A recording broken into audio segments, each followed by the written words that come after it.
क्या करना चाहेंगे? Thank you so much. Designer मैं ही हूँ, so always love and happiness to everyone. मैंने देखा यहाँ पर फोटो की होड़ मच गई थी। जी कैसा लगता है आर्टिस्ट को जब इस तरह से प्यार मिलता है जी। लाइव देखकर? नहीं, डेफिनेटली बहुत अच्छा लगता है, जैसे कि आप और हम सब एंड में चीज़ यही है कि प्यार मिले। इससे बड़ी उपाधि और इससे बड़ी अचीवमेंट या अवार्ड कुछ नहीं होता है। और मैं मानता हूँ कि ऊपर वाले का हाथ है सर पे कि बहुत प्यार मिलता है और हर जगह मिलता है, तो अच्छा लगता है, नो डाउट। तो आप मिले और सीआईडी की बात ना हो तो ये जी। बताइए कि आपकी लाइफ में सीआईडी क्या मायने रखता है? जैसे कि मैंने अभी कहा कि ऊपर वाले का हाथ है, और वैसे ही बड़ी बड़ी हस्तियां, जैसे आप जानते ही हैं कि लता जी भी बहुत चाहती थी सीआईडी को और देखती थी। तो ये सब चीज़ें जीवन में इतना आसान नहीं होता है कि आप कई बार पहुंच नहीं पाते हैं जिन लोगों के पास, वो उसके थ्रू हमारे पास आए और एक परिवार जैसा एक माहौल बना। और जिस तरह का प्यार ऑल ओवर इंडिया मिलता है, whatever we are today, because of that. इतने शोज करने के बाद भी हर जगह कहीं चले जाओ आप, लेकिन सीआईडी की बात होती ही होती है। इतना इतने सालों तक राज किया है और जी। आज भी लोग आप कैसे रिस्पॉन्स देते हैं, किस तरह से बातें करते हैं, क्या कुछ होता है जब लाइव मिलते हैं?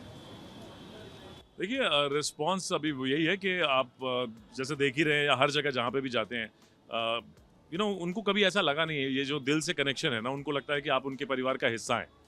और यही सबसे बड़ी खास बात है सीआईडी में, कि आप अगर परिवार में देख रहे हैं तो आपने देखा बच्चे भी हैं, बड़े भी हैं, बूढ़े भी हैं, सब लोग एक साथ बैठ के देखते हैं। और मेरे ख्याल से ये और किसी शो में कभी नहीं होता कि पूरा परिवार एक साथ देखे। Yes, so that is a big achievement, end of course जब ऊपर वाले का हाथ होता है तो सब कुछ चलता है।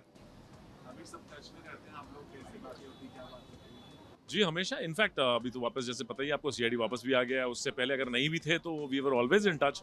हम लोग घूमने साथ में जाते हैं, खाते पीते साथ में हैं, और हर दिन की बातें होती हैं। तो शुरू हुआ तो एक बार भी लगा नहीं कि शायद हमने कल शूटिंग नहीं किया था, ऐसा लगा कि इतने साल के बाद भी मतलब कल साथ में ही थे। तो वो फीलिंग है हमेशा, और I hope it's last for ages now again. But बहुत कम आर्टिस्ट या बहुत कम लोग ऐसे होते हैं जिन्हें ये मौका मिलता है जब आप लोग दोबारा वापस स्कूल पे आए। जी। क्या बात हुई आपस में, क्या हुआ? नहीं नहीं, सेम जैसे मैंने आपको बोला कि हम लोग बैठे यार भाई, शूट शुरू किया, एक्शन हुआ, और हम लोग यार ऐसा लग ही नहीं रहा कि हमने मतलब पहली बार शूट कर रहे हैं करके। मतलब इतने दिनों के बाद, कुछ गैप के बाद ऐसा लगा कि अभी तो शूट करके हम निकले थे और फिर से शूट कर रहे हैं। और सबकी बातें यही थी, everybody was saying that only, कि कि लगातार हम लोग शूट करते रहते हैं, ऐसा लग रहा है कि आज वही बात हो रही है। तो कुछ भी अलग नहीं था, कुछ भी अलग नहीं, सेम बैठना साथ में, सेम मस्तियाँ, जो हमेशा होती आई हैं, आज भी वही होती हैं। थोड़ा बहुत लुक में चेंज हुआ तो उस बारे में कोई बात नहीं नहीं, बिल्कुल लुक में यही चेंज हुआ कि सबकी एज दिखने लगी है। और वो आप कुछ नहीं कर सकते, जो साल बीतेंगे तो definitely. But otherwise again clean shaven, because मैं इतने सालों दाढ़ी में अलग अलग शोज किए मैंने। अब वापस क्लीन शेवन लुक है, और यही लुक है मेरा भी। फैन से यही कहना चाहूँगा कि जिस तरह से इतने सालों आपने प्यार दिया है, वैसे ही प्यार देते रहिए। और सबसे ये भी कहना चाहूँगा कि लाइफ में इट्स वेरी वेरी इंपॉर्टेंट कि आप जहाँ भी हों, जो भी कर रहे हो, रिस्पॉन्सिबल रहिए। बिकॉज जिस तरह का माहौल है, हर आदमी अपनी रिस्पॉन्सिबिलिटी भूल गया है, और लोगों को ब्लेम करने में लगे हुए हैं।